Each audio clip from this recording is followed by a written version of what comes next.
Continuando falando sobre o Apocalipse, a revelação que o Senhor deu ao apóstolo João, o Senhor também deu para ele 7 cartas para enviar às 7 igrejas da Ásia, onde hoje é localizada a Turquia. Eu tenho aqui alguns mapas, talvez fique um pouquinho longe para vocês, mas os slides vão ser disponibilizados para vocês no nosso site e aplicativo. E aqui eu tenho um mapa de hoje, onde se localizava as 7 igrejas, especificamente a igreja de Éfeso. Ela está localizada aí na região da Turquia. Então você tem ali na parte de cima do mapa, deixa eu ficar mais próximo aqui. Parte de cima você tem ali a Ucrânia, a Moldávia, a Romênia, a Hungria, a Áustria, a França logo ali. Aqui embaixo, aqui Portugal, em cima do Marrocos. E aqui na região da Turquia, bem no meio ali naquele ponto vermelho, é onde se localizava a igreja de Éfeso. Dando um zoom maior nesse mapa agora, vocês vão ver que aquela marca amarela ali no mapa, ali embaixo ali, lado direito embaixo ali, é onde se localizava a ilha de Patmos. Era nesse local. Indo de Patmos até Éfeso, numa linha reta, dava em torno de 96 quilômetros, onde ali eles pegavam a foz do rio Castro, chegavam-se ali na cidade de Éfeso. Então, agora eu vou botar um outro mapa aqui, que eu tirei de um livro que eu tenho, um livro de fotografias das 7 igrejas. Então aí você tem uma perspectiva maior. Ali no canto direito da tela, embaixo, para vocês é esquerdo, né? Para mim é direita, isso. Esquerdo de vocês, você tem a ilha de Patmos, onde João era um exilado, ele estava preso, ele era um exilado político e religioso ali. Então, você tem ali as 7 igrejas. Éfeso, você tem lá acima de Éfeso, Esmirna, lá em cima Pérgamo, descendo no mapa ali, a Tiatira, logo depois de Tiatira, do lado de Esmirna, você tem Sardes, Filadélfia, e depois você tem a igreja de Laodiceia. Região essa hoje, que é a região da Turquia.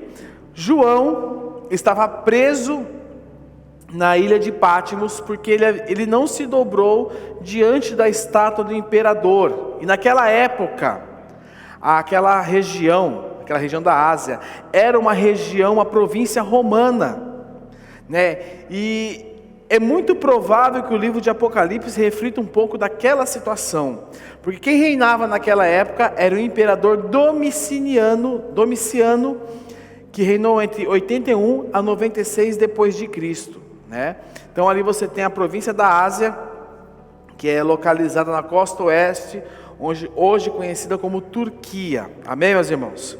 Então vocês observam que da onde João estava, o primeiro local que ele tinha o contato direto para enviar as cartas era Éfeso. E depois vocês observam uma ordem, Acreditam que essa ordem que João escreveu e foi entregar essas cartas era a ordem que o portador deveria seguir. É como se fosse um mapinha para ele estar seguindo. Então, os cidadãos dessa região da Ásia, principalmente de Éfeso, eles gostavam de se referir àquele local como a grande metrópole da Ásia. Em Éfeso ficava o magnífico na época templo de Diana, ou Artemis, e era considerado uma das 7 maravilhas do mundo, de tão grandioso que era aquele templo. Amém, meus irmãos? Dado aqui um aspecto histórico para vocês acerca da região da igreja de Éfeso, Apocalipse 2:1, o apóstolo João começa falando o seguinte: estas são as palavras daquele que tem as 7 estrelas em sua mão direita e anda entre os 7 candelabros de ouro. Então, se você voltar aqui no verso 20, o apóstolo João diz o seguinte, Apocalipse 1:20, ele diz o seguinte: este é o mistério das 7 estrelas que você viu em minha mão direita e dos 7 candelabros. As 7 estrelas são os anjos das 7 igrejas, e os 7 candelabros são as 7 igrejas. Então, ele se refere às 7 estrelas que estão em sua mão direita e os 7 candelabros. As 7 estrelas são os 7 pastores daquelas igrejas. Então o que Jesus fala? As 7 estrelas que estão na minha mão direita. Ou seja, aqueles pastores estavam nas mãos de Jesus. Era Jesus quem os sustentava. Era Jesus quem lidava com eles. E sendo assim, ele refere-se também aqui no verso 20, os 7 candelabros, que são as 7 igrejas. E aí quando você lê o verso 1 do capítulo 2, diz em sua mão direita, e anda entre os 7 candelabros. Então, primeira coisa, você vai observar que Jesus sempre começa as cartas endereçando a elas quem? Ao anjo da igreja. Quem é o anjo da igreja? É o pastor da igreja naquela situação.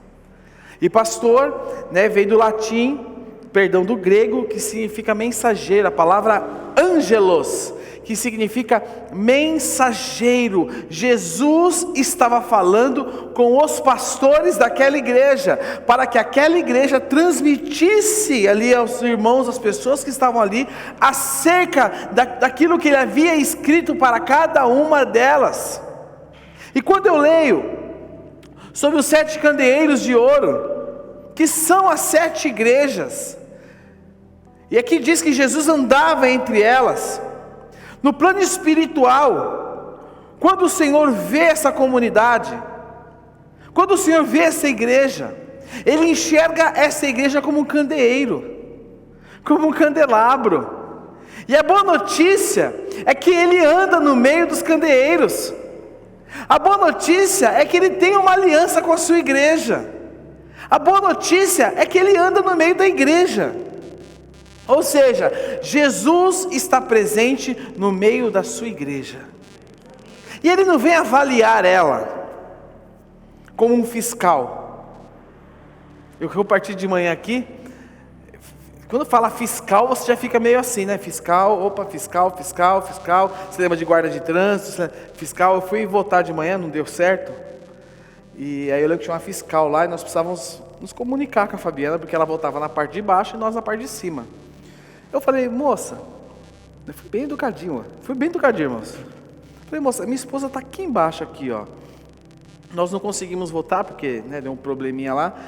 Posso só avisar ela que para ela sair, porque ela está esperando a gente. Não.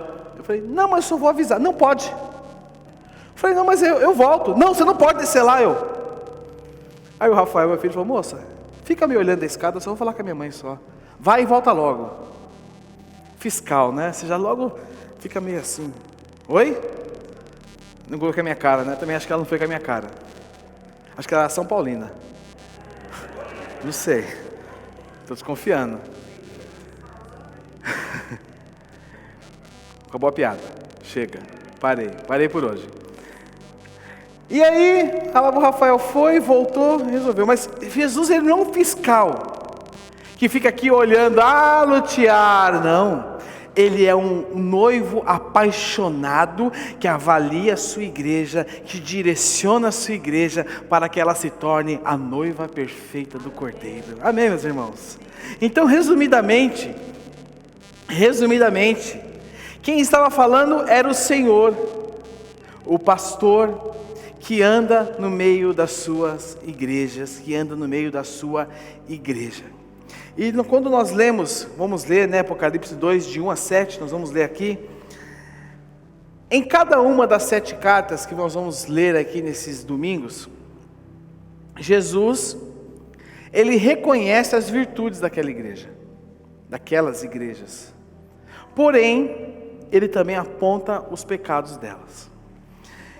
E se nós, como igreja, queremos ser mais consagrados, nós devemos aprender com os erros e com os acertos dessa igreja, para que nós possamos nas nossas vidas olhar aonde nós temos errado, no que nós temos errado. E essas cartas, elas foram cartas para aquela igreja naquele tempo? Sim. Por exemplo, nós vamos falar da igreja de Éfeso hoje. Mas elas são totalmente atuais e vale para a igreja hoje.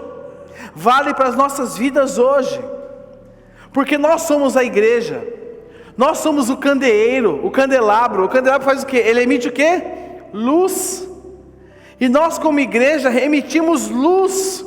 Nós somos os portadores da luz do Senhor nestes dias. Nós somos aqueles que iluminam as trevas. Mateus 5,16, assim brilhe também a luz de vocês, para que vejam suas boas obras e glorifiquem ao Pai de vocês que está nos céus. Para que nós possamos emitir luz, nós precisamos permanecer e estar alinhados com o Senhor da igreja. Amém, meus irmãos?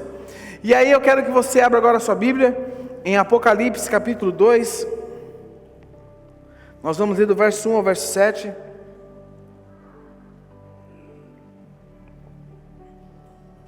Apocalipse 2, verso 1 ao verso 7 diz: Estas são as palavras daquele que tem as 7 estrelas em sua mão direita, e anda entre os 7 candelabros de ouro. Conheço as tuas obras, verso 2, já começa aqui, conheço as suas obras, o seu trabalho árduo e a sua perseverança. Sei que você não pode tolerar homens maus, que pôs à prova os que dizem ser apóstolos, mas não são, e descobriu que eles eram impostores. Você tem perseverado e suportado os sofrimentos por causa do meu nome, e não tem desfalecido. Contra você, porém, tenho isso: você abandonou o seu primeiro amor. Lembre-se de onde caiu, arrependa-se e pratique as obras que praticava no princípio. Se não se arrepender, virei a você e tirarei o seu candelabro do lugar dele. Mas há uma coisa a seu favor: você odeia as práticas dos nicolaítas, como eu também as odeio. Aquele que tem ouvidos, ouça o que o Espírito diz às igrejas.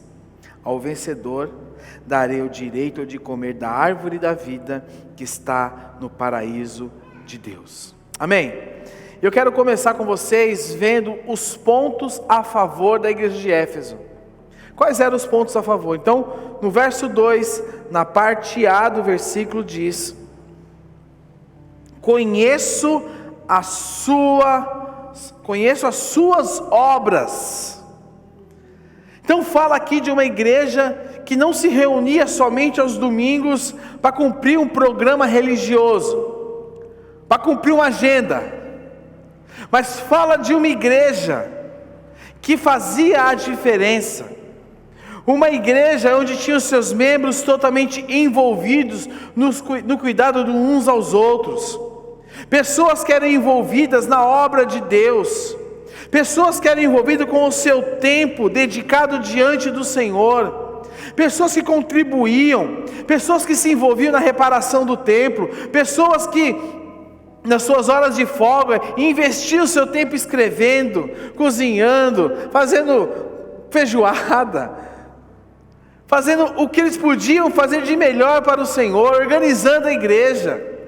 Eu falei aqui de manhã e é verdade, imaginando que a igreja de Éfeso, dentro dessa realidade, a gente enxerga como uma verdadeira colmeia de muitas pessoas trabalhando junto, coordenado. Você vê a colmeia da abelha, elas trabalhando todas num só propósito? Então eu fico imaginando isso, porque cada membro fazia algo, cada membro se envolvia, as pessoas estavam envolvidas com a vida da igreja, elas estavam envolvidas com aquilo que era a vida da igreja naquele momento. Agora, a pergunta: você tem se dedicado à obra do Senhor, seja numa célula, seja aqui na comunidade? Porque se você tem se dedicado, Deus diz a você hoje: eu vejo o seu trabalho, eu levo o seu trabalho em consideração, eu tenho visto o que você tem feito, e a sua recompensa será certa, porque assim como o Senhor falava com a igreja de Éfeso, eu vejo o trabalho de vocês. Ou seja, não era uma igreja de oba-oba, mas era uma igreja que era zelosa. Cadê? Acho que eu pulei. Isso, não está certo. Estou falando desse aqui agora. Então era uma igreja operante, trabalhadora, que se ocupava na obra de Deus. E além disso, ela é uma igreja que era zelosa quanto a palavra, quanto a verdade. Aí diz o seguinte, na parte B do versículo: sei que você não pode tolerar homens maus que pôs a prova os que dizem ser apóstolos, mas não são. E descobriu que eles eram impostores. Era uma igreja zelosa quanto à verdade. Não era uma igreja de oba-oba. Era uma igreja comprometida. Não era uma igreja de palco, não era uma igreja de show, não era uma igreja de espetáculo, mas era uma igreja comprometida com a verdade. E Jesus elogia eles, fala assim: ó, eu sei que vocês não toleram homens maus, eu sei que vocês colocaram à prova os que dizem ser apóstolos, mas não são. E descobriu que eles eram impostores, ou seja, eles colocavam à prova aqueles que se diziam apóstolos. Era uma igreja comprometida com a verdade. Não era uma igreja que era assim: venha do jeito que você está e fique do jeito que você quiser, não. Venha do jeito que você está, que você será transformado pelo poder de Jesus Cristo. Era uma igreja posicionada. Era uma igreja posicionada. Era uma igreja que era resiliente nas provações. O verso 3 diz: você tem perseverado e suportado os sofrimentos por causa do meu nome, e não tem desfalecido. Era uma igreja muito perseguida. Era uma igreja que, mesmo sendo muito perseguida, eles não enfraqueciam na fé. Passavam por problemas, situações, tribulações. Os irmãos de Éfeso, eles estavam expostos a uma feroz oposição local. Por quê? A cidade era um ponto de encontro de muitas religiões. A cidade era um ponto de encontro onde pessoas de outras religiões estavam. Era um dos grandes centros de adoração ao imperador na província da Ásia, que eu mostrei para vocês. Alguns de seus habitantes praticavam mágicas do Oriente. A grande maioria, quase que todos, o que eles eram? Eles tinham uma profunda reverência pela grande deusa Diana dos Efésios, e eles chamavam de a deusa mãe da Ásia, motivo pelo qual, lá em Atos 19:28, quando você vai ler Atos 19:28, a cidade estava polvorosa, durante uma pregação de Paulo, onde eles gritavam para ele: grande é a Diana dos Efésios. Então é uma igreja que eles eram posicionados. Eles eram posicionados. Eles viram muitos dos seus líderes serem mortos, muitos dos seus líderes serem martirizados, mas eles não desistiram. Não, imagine, irmãos, imagine como essa perseguição. E aí, a cada domingo que nós nos reunimos, você vê um irmão a menos que foi morto numa perseguição. Mas eles não desistiam. Eles não desistiam, porque Jesus considera o que, meu irmão? Ele valoriza a fidelidade a Deus. Eram homens e mulheres fiéis ao Senhor. Eles não estavam preocupados com o seu conforto, nem com a sua segurança. Eles estavam preocupados com aquilo que o Senhor representava na vida deles. Eles eram fiéis. Eles eram zelosos. Eles eram trabalhadores. Era uma igreja que odiava conceitos liberais. No verso 6, olha o que diz: mas há uma coisa a seu favor: você odeia as práticas dos nicolaítas, como eu também as odeio. Os nicolaítas eram pessoas que propagavam doutrinas contrárias à palavra de Deus quanto à moralidade ao casamento. A palavra nicolaíta vem da palavra grega Nicolaus, que significa destruidor de povos. Então eles estavam espalhando heresias no meio da igreja. E quando eles chegaram na cidade de Éfeso, a igreja de Éfeso, ela foi o que? Séria e zelosa na verdade, e não permitiu que aquela doutrina, que aquela propaganda dos nicolaítas se infiltrasse na igreja. Sabe, meus irmãos, e aí você olha aqui, Jesus olhando para ela fala: mas há isso a seu favor. Há isso a seu favor. E para vocês terem uma ideia aqui, um fato histórico, como eles eram posicionados. O bispo Inácio de Antioquia escreveu para eles, muito tempo depois, diz o seguinte: muito tempo depois, ela ainda era conhecida pela sua pureza doutrinária, e ele escreve para ela o seguinte: vocês vivem de acordo com a verdade, e a heresia não encontra lugar entre vocês. Na verdade, vocês não dão muito ouvido a quem não fala em verdade acerca de Jesus. Era uma igreja muito comprometida, irmãos. Heresia existe até hoje. Heresia existe até hoje. Se você for conferir na palavra tudo que você ouve aí nas internets da vida, você vai ver que tem muita coisa estranha, tem muita coisa estragada, né, Deus? Tem muita coisa que não faz sentido. Jovens pastores se levantando com interpretações próprias da Bíblia, dizendo o que acham, o que pensam, e com um monte de seguidores aplaudindo. E aí o que ele faz? Ele vai falar mais. Mas, meus irmãos, nós precisamos tudo conferir pela palavra de Deus. Tudo pela palavra de Deus. E tem pastor velho também, ficando um biruta, viu? Tem pastor velho, né, Jesus? Ficando biruta, falando abobrinha na internet, que você fica assim, não acredito que esse cara está falando isso. Homem que foi referência durante muitos anos na nação brasileira. Conversava com o pastor Carlos Alberto ontem, ele falava, esse homem pregou na comunidade da Graça Sede, e nós aplaudimos ele de pé. E hoje, por quê, irmãos? São os ventos que começam a soprar dentro da igreja, e aí eu começo a fazer o que? Dar ouvido a eles. É verdade. Essa verdade ela é relativa. Irmãos, o nosso maior guia é o que diz as Escrituras. O seu guia é a palavra de Deus. Sabe quais são os valores que eu aplico dentro da minha casa? Os valores eternos da palavra de Deus. E isso tem que ser o seu guia também. Pode ser que os nicolaítas hoje não se chamem nicolaítas. Pode ser que eles se chamem tananã, tananã, tananã, tananã. Mas nós temos que ter os nossos ouvidos abertos. Amém, meus irmãos? Amém? A igreja de Éfeso era uma igreja admirável. Mas depois do elogio, Jesus muda o tom.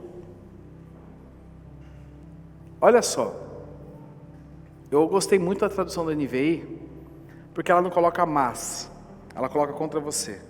Porque quando eu falo mas, depois de uma série de elogios, a sua mente, ela apaga todos os elogios e se concentra no que você vai falar depois. Jesus fala tudo que tem que falar para ele, fala contra você, porém tenho isso. Você abandonou o seu primeiro amor. Em outra palavra, Jesus estava falando, onde está a paixão de vocês? Onde está o amor de vocês? Onde está o brilho nos olhos? Onde está o brilho nos olhos? Lembra você quando namorava? Quando você olhava ela, o olhinho brilhava? Era assim, Márcio? Era assim também, né? O olhinho brilhava. Brilha ainda, vô? Brilha ainda? Tirar o óculos, tem. O óculos que ele dá uma, né? O olhinho brilhava. Eu lembro, eu faço ainda, tá? Eu fazia tanta loucura. Ainda faço, agora eu sou casado, né, irmãos? Não precisa também me expor em todas aquelas, né? Mas aqui fala, você abandonou o seu primeiro amor. Era uma igreja que não tinha mais brilho nos olhos. Era uma igreja que não era mais apaixonada pelo Senhor. Era uma igreja que não tinha mais sede pela presença, porque eles estavam tão envolvidos no dia a dia, tão envolvidos que o Senhor da obra ficava de lado. Não, a igreja de Jesus, mas cadê Jesus? Está na outra igreja, está visitando as igrejas. Faltava algo. Jesus falou para eles: vocês fazem tudo certo, vocês fazem tudo certinho, mas eu sinto falta do principal. Onde está aquele amor de quando vocês me conheceram?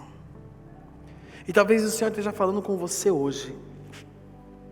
Você faz tudo certo, você dá oferta, você dizima, você participa do desafio, você faz tudo que tem para fazer, tudo que tiver à tua mão você faz, você é perfeito nisso.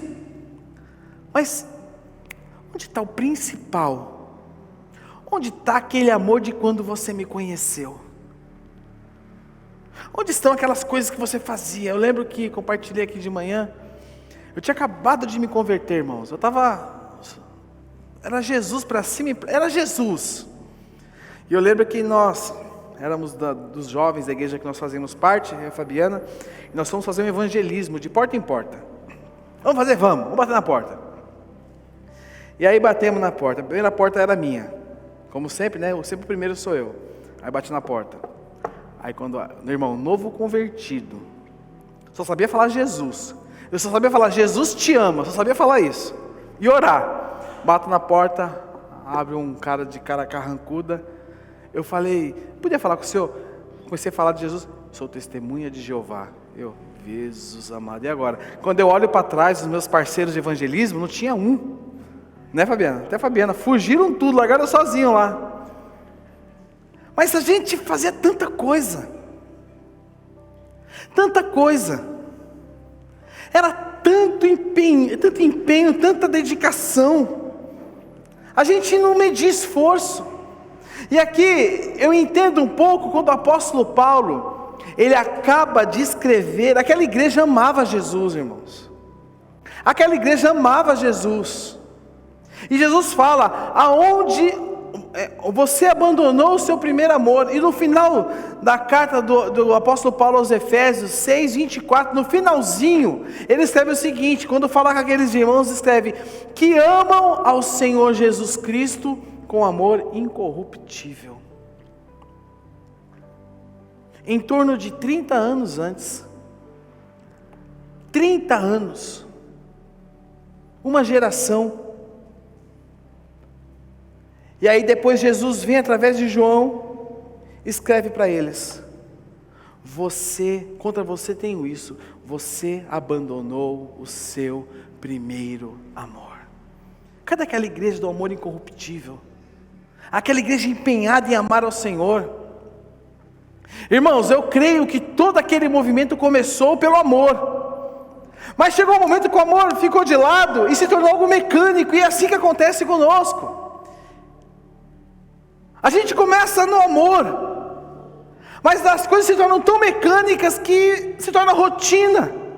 O seu casamento é uma rotina, a sua vida familiar é uma rotina, tudo em você é uma rotina. Por quê? Porque o amor ficou de lado e você só começa a fazer aquilo que você sempre fez, porque você sabe fazer aquilo. Nós temos, irmãos, que ter o nosso coração pegando fogo. Eu preciso ter o meu coração pegando fogo. Eu preciso ter a minha vida pegando fogo.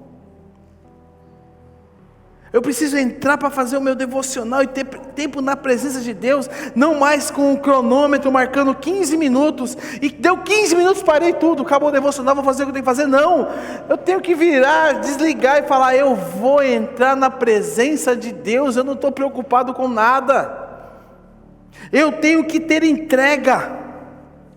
E Jesus fala para eles: contra você, porém, tenho isso, você abandonou o seu primeiro amor. Aquela igreja precisava se arrepender.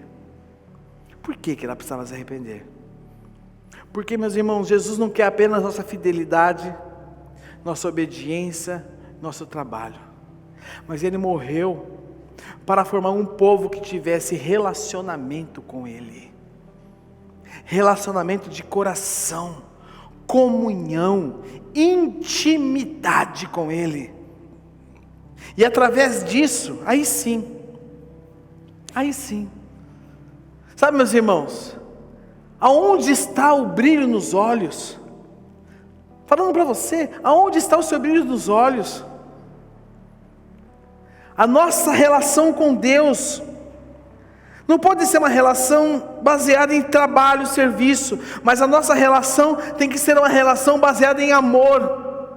É sobre amar e a cada dia estar mais apaixonado pelo Senhor, a cada dia amar mais a Ele, a cada dia querer se entregar mais a Ele. O apóstolo Paulo, lá nos Coríntios, falando com os corintianos ali da época, ele escreve para eles o seguinte: ele começa a falar com eles sobre dons espirituais, como organizar a igreja. Ele começa a falar com ele como ser cheios do Espírito. Ele começa a falar com eles como praticar os dons. Mas chega uma hora que ele fala: peraí, eu estou dando instrução a eles sobre todas essas coisas. O que adianta eu organizar essa igreja se eles não entenderem o principal? E aí nós entramos na tradicional carta do apóstolo Paulo aos Coríntios, 1 Coríntios, capítulo 13. E só o comecinho aqui do verso 1 ao verso 13, ao verso 3. Depois de todos aqueles ensinamentos, ele fala assim para eles: ainda que eu falasse a língua dos homens e dos anjos e não tiver amor, serei como o sino que ressoa, ou como o prato que retine. Ainda que eu tenha o dom de profecia, saiba todos os mistérios e todo o conhecimento, e tenha uma fé capaz de mover montanhas, se não tiver amor, nada serei. Ainda que eu dê aos pobres tudo o que eu possuo, e entregar o meu corpo para ser queimado, se não tiver amor, nada disso me valerá. Meus irmãos, nós precisamos entender esse valor do amor, porque o amor é a paixão, é um amor que autentica todas as coisas, que autentica todas as coisas que nós renunciamos, que autentica todas as coisas que nós fazemos. Quando os nossos músicos tocam aqui, o que autentica não é a qualidade, sim, é muito boa a qualidade do que eles fazem, mas o que autentica o que eles fazem aqui é o amor que eles têm pelo Senhor. Quando a edição está mexendo ali atrás no som, juntamente com a sua equipe ali, o Rafa, por mais técnica que eles tenham, com o equipamento que eles estão lidando, o que autentica, o que valida o que eles estão fazendo, o que é? É o amor. Eu posso vir pregar para vocês aqui, meus irmãos, de maneira muito técnica, mas o que vai autenticar a minha mensagem aqui é o quanto eu amo ao Senhor. Você pode liderar um G100 de maneira espetacular, ganhou a medalha de melhor líder de célula do ano, do Brasil e do mundo, mas o que vai fazer a diferença é o amor com que você faz. É muito mais do que técnica, é muito mais do que fazer, é ser validado por quanto eu amo ao Senhor. O amor é a primeira marca de uma igreja verdadeiramente viva. A igreja é viva quando existem pessoas amorosas e que amam dentro dela. Jesus, Ele quer que nós pratiquemos os dons, sim. Ele quer que nós profetizemos, sim. Ele quer que nós trabalhemos no reino, sim. Que evangelizemos, exerçamos a nossa fé, sim. Façamos boas obras, sim. Mas Ele quer que nós façamos tudo isso com amor. Porque senão, meu irmão, é só mais um trabalho. Só que é um trabalho não remunerado aqui, né? O amor é o que autentica. E nós precisamos reconhecer que nós abandonamos o primeiro amor. Muitos entre nós estão frios e apáticos. Muitos dentre nós, frequentar um culto não é mais valor, ir para a célula não é mais valor. Vem porque está no piloto automático. Se eu não for num culto domingo, é que nem se eu tivesse não comido algo, porque faz parte já. Mas tem que ser mais do que isso. Já não oram como antes, não jejuam como antes, não tem o mesmo fervor do que antes, precisa de desculpa para tudo, estão apagados, sem brilho nos olhos. Por quê, meu irmão? Porque nós precisamos voltar ao primeiro amor. Amém.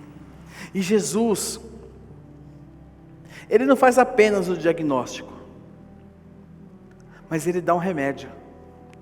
Ele dá um remédio e mostra o caminho para essa doença. E aí nós temos o verso 5, a parte A do versículo. Qual é o remédio? Lembre-se de onde caiu, arrependa-se e pratique as obras que praticava no princípio. Então aí nós temos 3 remédios: lembrar-se, arrepender-se e voltar a praticar. Repita comigo: lembrar, arrepender e praticar. Mais uma vez. Com toda a sua força agora. Já até sabe, né? Ao contrário agora. É o remédio. É o remédio. Ele fala sobre lembrar. Jesus fala: lembre-se de onde você caiu. Lembre-se de onde você caiu. Ele se refere ao lugar onde você já esteve, em quem você já foi, o quanto você amou, a que altura você já esteve. Para você se lembrar de quando o culto era a coisa mais importante para você que tinha na sua semana, que você contava os dias para chegar o domingo, você contava os dias para chegar o dia da célula, contava os dias para quando tivesse algum compromisso, você estar junto com seus irmãos. Ele pede para você se lembrar, para quando depois de uma mensagem, e havia um apelo, você vinha até a frente, orando e se derramando, chorando diante do Senhor, e lançava-se na presença dEle, porque você amava isso. Ele fala: lembre-se de onde você caiu. Ele pede para você se lembrar de quando você tinha tempo com Ele, e você se esquecia das horas. Ele pede para você se lembrar de quanto você chorava na presença dEle. Lembrar-se de onde você caiu. Sabe, irmãos, é necessário nós trazermos tudo isso à memória. É necessário nós trazermos tudo isso à memória, porque isso é real. Isso já foi uma verdade na sua vida um dia. Nós não devemos ficar vivendo do passado, sim, mas nós devemos considerá-lo quando perdemos algo. Sabia disso? Nós devemos considerá-lo quando perdemos algo. Olhar para trás pode ser pecaminoso, mas em alguns pontos da nossa vida pode ser sensato. Lembre-se de onde você caiu. E tem um conselho do Senhor para você hoje, é Lamentações 3:21. Quero trazer à memória aquilo que me dá esperança. Lembre-se hoje da paixão que você tinha pelo Senhor, meu irmão. Lembre-se hoje. E o segundo remédio que o Senhor dá aqui para nós é o arrepender-se. Lembrar, arrepender, arrepender-se.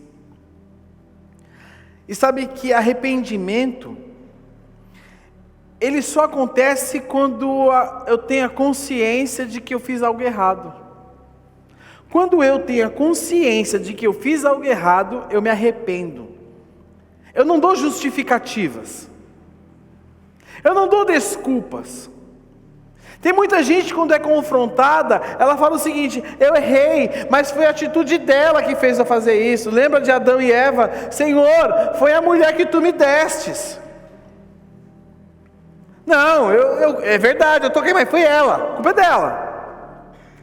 Isso não é arrependimento, isso é uma desculpa, justificativa. Arrependimento é eu ter consciência de que eu fiz algo errado. É não ter justificativa, é eu me dobrar diante do Senhor e falar: Senhor, eu me arrependo, eu errei.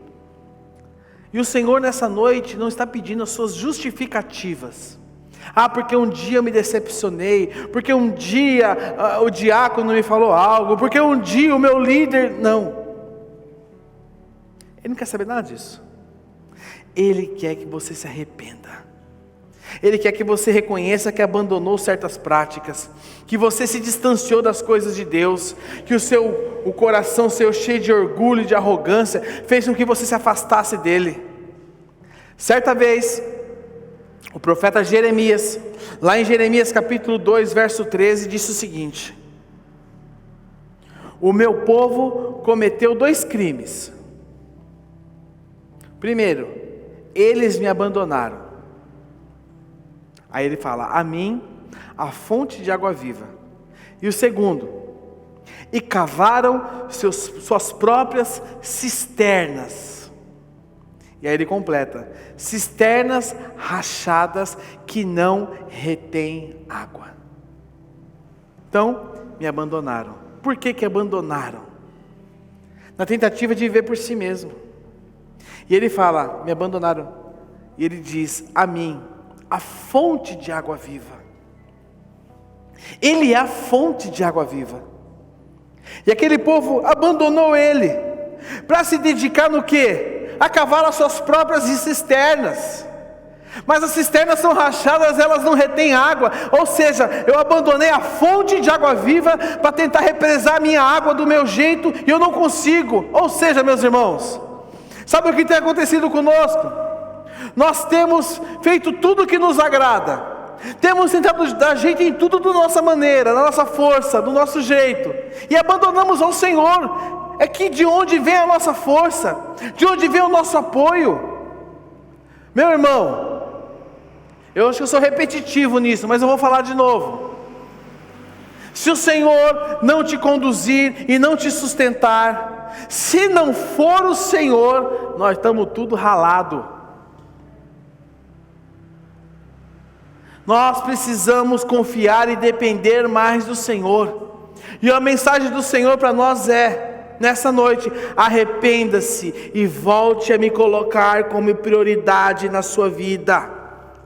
Igreja de Éfeso, arrependa-se, faça tudo que vocês estão fazendo, mas me coloque como prioridade na vida de vocês. Comunidade da Graça Itaquera, continue fazendo tudo o que vocês têm feito, mas me coloque como prioridade na sua vida. Terceiro remédio: voltar a praticar. Voltar a praticar. O que eu posso fazer se o amor ficou para trás, a paixão ficou para trás? O que eu posso fazer? Sabe, meus irmãos, nós devemos voltar e fazer tudo aquilo que fazíamos quando estávamos no fogo do amor. Fazer, colocar de novo. Porque, irmãos, quando você fazia com empenho, você fazia sem medir esforço, você fazia porque você amava. Hoje você dá desculpa para tudo. E Jesus nos chama, Ele nos chama a renovar a nossa devoção que nós tínhamos por Ele no princípio. A devoção que nós tínhamos, nós recomeçarmos tudo aquilo que nós fazíamos. Tudo aquilo que nós fazíamos. Sabe qual é o grande problema? O problema é que a gente fica parado esperando voltar. Senhor, faz voltar o amor. Faz voltar o amor. Aonde a palavra nos chama a voltar a praticar. Você fica: Senhor, se o amor voltar, eu vou fazer tudo como era antes. Não, meu irmão, a palavra nos chama a nós voltarmos a praticar. A praticar aquilo que fazíamos antes, as obras, o empenho que nós tínhamos, tudo aquilo que a gente tinha no início. O que você não faz mais? O que você fazia antes, que hoje você não faz mais? Talvez você está em casa e você parou de vir aos cultos. Não vem mais nos cultos, porque está tão cômodo no online. Sou da igreja online. É muito bom, faz parte, ajuda em determinadas situações, mas o ser igreja está aqui, ó. Você está aqui, né, Margarete? É estar junto. Talvez você não voltou na pandemia ainda. Talvez você ache que está vendo um replay com um monte de gente sem máscara. Não, irmãos. Hoje é dia 2 de outubro de 2022. São exatamente 7 horas e 31 minutos. Existe a pandemia ainda, mas ela não está tão agressiva mais. Você pode voltar para o culto. O que você fazia antes que você não faz mais? Sua vida devocional, leitura da palavra, oração. Talvez você tenha uma vida tão corrida, porque qual é a frase mais comum hoje? Eu não tenho, está vendo? Não precisa nem completar. Eu não tenho tempo. Mas eu não vou conseguir parar para fazer meu devocional. Não, eu vou dar um jeito. Porque quem ama prioriza, quem ama dá um jeito. Quem ama dá seus pulos. Volte a ter esse tempo. Eu parei de servir na obra de Deus, porque eu tive umas decepções no outro ministério, não sei aonde, com fulano de tal, e aí eu dei um tempo. Presta atenção, volte a servir como antes, porque você não faz para homens, você faz para Deus. Nosso amor é para o Senhor, meu irmão. Talvez você era um abençoador da obra e você hoje, não, volte a ser. Volte a ser. Tem 2 conselhos em cima de voltar a praticar aqui. Mateus 7, 8. Se você quiser abrir a sua Bíblia comigo. Evangelho de Mateus, capítulo 7, verso 8.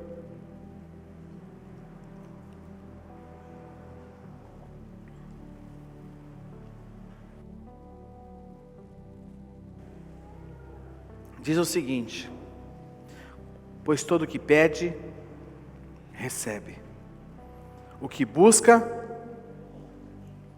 aquele que bate, a porta será aberta. É você praticar. E o outro conselho, Jeremias 29, verso 11 até o verso 14.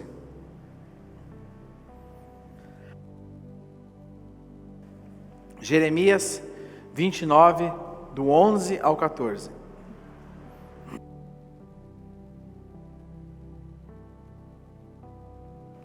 Porque sou eu que conheço os planos que tenho para vocês, diz o Senhor. Planos de fazê-los prosperar e não de lhe causar dano. Planos de dar-lhes esperança em um futuro. Agora eu quero que você grife na sua Bíblia. Então vocês clamarão a mim, virão orar a mim, e vocês me procurarão e me acharão quando me procurarem de todo o seu coração. Terminando aqui a leitura, eu me deixarei ser encontrado por vocês, declara o Senhor. Então quando eu volto a praticar, quando eu volto à prática, quando eu busco, as coisas acontecem. Amém? Para nós concluirmos aqui, o verso 7, o último versículo aqui da carta de Éfeso, diz o seguinte: aqueles que têm ouvidos, ouça o que o Espírito diz às igrejas. Irmãos, tem muita gente que tem ouvido, mas não ouve. Tem muita gente que tem ouvido, mas não ouve. Tem muita gente ouvindo essa mensagem aqui como uma palestra, mas não ouve como uma transmissão de um recado de Deus, para você absorver e aplicar na sua vida. Quem tem ouvidos ouça, irmãos, é uma decisão sua. Olha só, quem tem ouvido, aquele que tem ouvido ouça, é decisão sua, de você ouvir, você colocar em prática. Continua a leitura. Ao vencedor darei o direito de comer da árvore da vida, que está no paraíso de Deus. Presta atenção.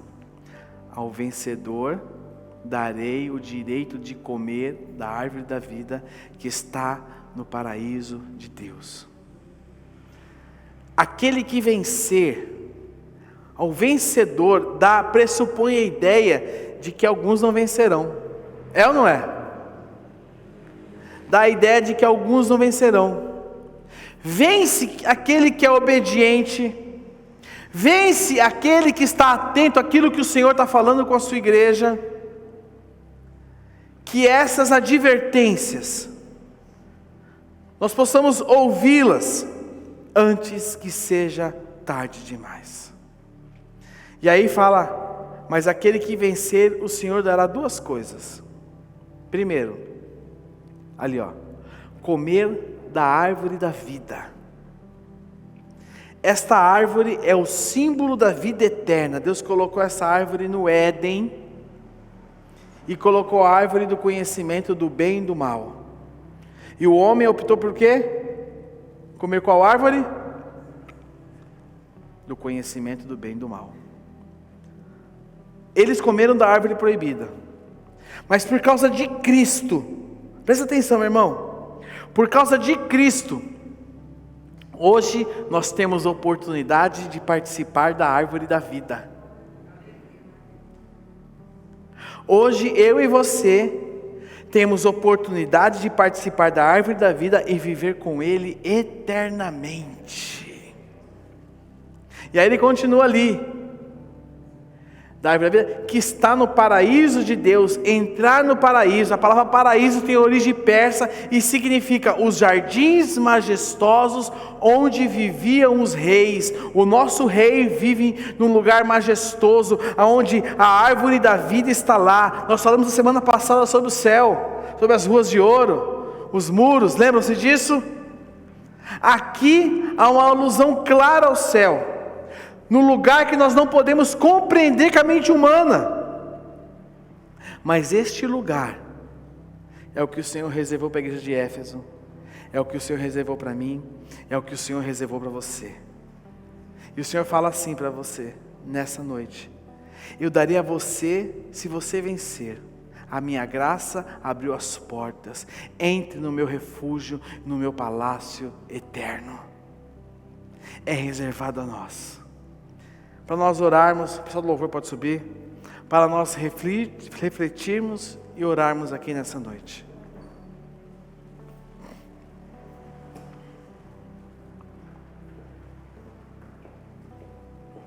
Como foi a sua conversão e o início da sua vida cristã? Você lembra como foi? Como foi a sua conversão e o início da sua vida cristã? Como foi? Qual era a intensidade do seu amor por Jesus? Você lembra disso? Você lembra qual era a intensidade do seu amor para Jesus? Lembra, Rena? Você queria dar aula de capoeira para todo mundo aqui, você lembra disso? Até eu ia fazer aula de capoeira. Imagina eu, dando estrelinha. Imagina só, Juninho. Estrelinha, né? Juninho deu uma estrelinha no palco uma vez aqui, brincando de Olimpíada. Esse era o primeiro amor dele. Você lembra como era? Como está a sua vida hoje? Como você está hoje? Quais as obras que você praticava antes e hoje não pratica mais? Qual era? E a pergunta que fica para mim e para você aqui, para nós orarmos: você deseja voltar ao início, ao seu primeiro amor? Irmãos, eu fui confrontado por essa palavra a semana toda. E muita coisa o Senhor trouxe à minha mente, muita coisa, muita. Eu quero, se você deseja, assim como eu desejo, eu queria pedir que você se colocasse de pé no seu lugar agora.